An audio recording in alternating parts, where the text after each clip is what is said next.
Imam Bukhari ketika tulis kitab Sahih Bukhari, kitab hadis, akhir kitab Birrul Walidain, akhir kitab Birrul Walidain ditulis hadis yang berbunyi taraktu ba'di finnas fitnatan adharra ala rijal minan nisa.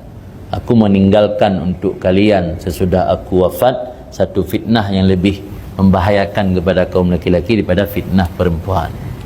Yang buat saya padahal fitnah, tapi ditulis oleh Imam Bukhari lambab Birrul Walidain, akhir getub kitab Birrul Walidain ditulis hadisnya oleh Imam Bukhari. Ini hadis saya kerana riwayat Imam Bukhari, kerana menunjukkan salah satu fitnah paling bahaya orang inang iaitu putu mereka lakon dengan mak, pudurhaka lakon dengan iyah, pudurhaka lakon dengan orang si, pujiuh lakon kerabat.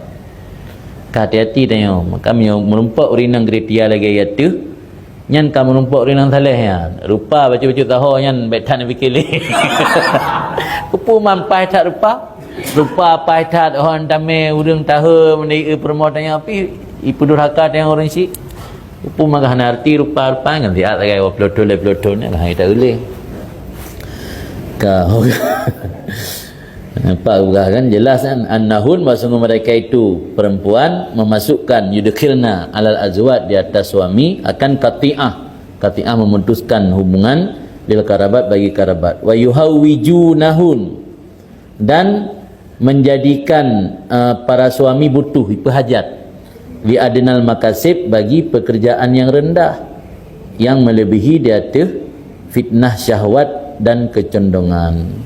Dikana tuntutan rayut tat dalam rumah tangga sehingga lilako getim pubut-but yang rendah dalam pandangan masyarakat. Getim kerja, getim korupsi, getim je ke agen sabu, getim je ke makelar-makelar perzinahan ataupun mucikari hanya demi untuk memenuhi kebutuhan isteri. Jadi yang termasuk fitnah. Termasuk fitnah dari punah, dari urinang dengan mendorong suami untuk memutuskan hubungan dengan kerabat dan mendesak suami untuk bekerja pekerjaan-pekerjaan yang rendah demi untuk menutupi syahwat dan kebutuhan urinang.